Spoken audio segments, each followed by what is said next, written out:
ತೂಕ ಹೆಚ್ಚಿಸಲು ನಾವು ಯಾವ ಮುದ್ರೆಗಳನ್ನ ಮಾಡಬೇಕು?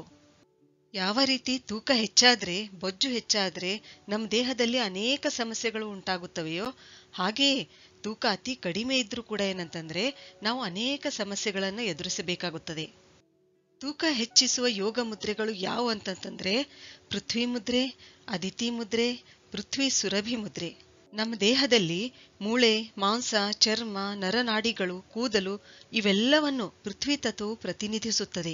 ಶಬ್ದ, ರೂಪ, ರಸ, ಗಂಧ, ಸ್ಪರ್ಶ ಈ 5 ಗುಣಗಳು ಪೃಥ್ವಿ ತತ್ವದ ಅಂಶಗಳೇ ಆಗಿರೋದ್ರಿಂದ ಪೃಥ್ವಿ ಮುದ್ರೆಯಿಂದ ಈ ಪಂಚ ಜ್ಞಾನೇಂದ್ರಿಯಗಳನ್ನು ನಿಯಂತ್ರಿಸಿ ಆರೋಗ್ಯವನ್ನು ಚೆನ್ನಾಗಿ ಇಟ್ಕೊಳ್ಬಹುದು. ಈ ಪೃಥ್ವಿ ಮುದ್ರೆಯು ಹಿಮೋಗ್ಲೋಬಿನ್ ಹೆಚ್ಚಿಸುತ್ತದೆ, ಅನಿಮಿಯಾ ನಿವಾರಿಸುತ್ತದೆ. ನಮ್ಮ ದೇಹದ ಗಟ್ಟಿತನಕ್ಕೆ, ದೃಢಕಾಯತೆಗೆ ಪೃಥ್ವಿ ತತ್ವವೇ ಕಾರಣವಾಗಿದೆ.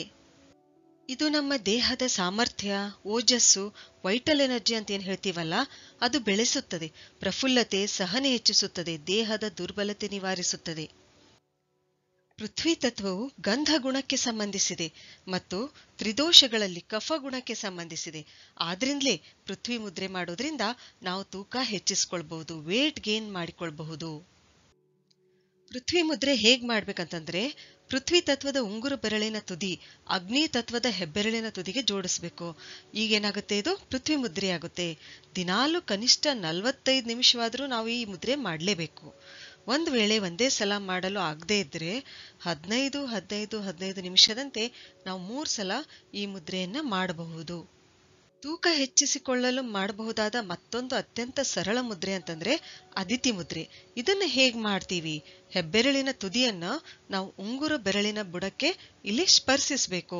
ಈ ರೀತಿ ಮಾಡಿದಾಗ ಏನಾಗುತ್ತೆ, ಇದು ಅದಿತಿ ಮುದ್ರೆ ಉಂಟಾಗುತ್ತೆ. ಇದನ್ನ ನಾವು ಎಷ್ಟೊತ್ತು ಮಾಡಬಹುದಂತಂದ್ರೆ 10-15 ನಿಮಿಷ ನಾವು ಅದಿತಿ ಮುದ್ರೆಯನ್ನ ಮಾಡಬಹುದು. ಈ ಮುದ್ರೆಯಲ್ಲಿ ಕೂಡ ಏನಂತಂದ್ರೆ ಪೃಥ್ವಿ ತತ್ವ ಹೆಚ್ಚಾಗೋದ್ರಿಂದ ಉಷ್ಣತೆ, ಶಕ್ತಿ ಬೆಳೆಯುತ್ತದೆ ಮತ್ತು ತೂಕ ಕೂಡ ಏನಂತಂದ್ರೆ ಹೆಚ್ಚಾಗುತ್ತೆ. ತೂಕ ಹೆಚ್ಚಿಸಿಕೊಳ್ಳಲು ಮಾಡಬಹುದಾದ ಮತ್ತೊಂದು ಅದ್ಭುತವಾದ ಮುದ್ರೆ ಅಂದ್ರೆ ಪೃಥ್ವಿ ಸುರಭಿ ಮುದ್ರೆ. ಈ ಮುದ್ರೆ ಹೇಗ್ ಮಾಡ್ಬೇಕಂತಂದ್ರೆ ನಮಸ್ತೆ ಮಾಡುವಂತೆ ಕೈಗಳ ಸಮೀಪಕ್ಕೆ ತರಬೇಕು.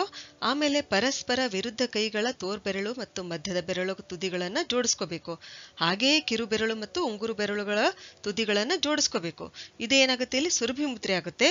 ಒಂದ್ ವೇಳೆ ಈ ಮುದ್ರೆಯಲ್ಲಿ ನಾವು ಹೆಬ್ಬೆರಳುಗಳನ್ನ ಉಂಗುರು ಬೆರಳುಗಳ ಬುಡಕ್ಕೆ ಹಚ್ಚಬೇಕು. ಈ ರೀತಿ ಹಚ್ಚಿದಾಗ ಏನಾಗುತ್ತೆ, ಇದು ಪೃಥ್ವಿ ಸುರಭಿ ಮುದ್ರೆ ಆಗುತ್ತೆ.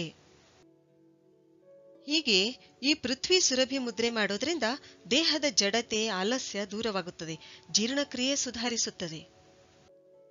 ಮೂಲಾಧಾರದಿಂದ ಆಜ್ಞಾಚಕ್ರದವರೆಗೂ ಶಕ್ತಿಯ ಸಂಕ್ರಮಣವಾಗಿ ಬಲ ಬೆಳೆಯುತ್ತದೆ, ದೇಹದ ತೂಕ ಹೆಚ್ಚುತ್ತದೆ. ಪೃಥ್ವಿ ಸುರಭಿ ಮುದ್ರೆಯನ್ನು ನಾವು 5-10 ನಿಮಿಷಗಳವರೆಗೆ ಮಾಡಬಹುದು. ಸರಿ, ಹಾಗಾದ್ರೆ ಮುಂದಿನ ವಿಡಿಯೋದಲ್ಲಿ ಮತ್ತೊಂದು ಉಪಯುಕ್ತವಾದ ಮಾಹಿತಿಯೊಂದಿಗೆ ಭೇಟಿಯಾಗೋಣ. ಧನ್ಯವಾದಗಳು.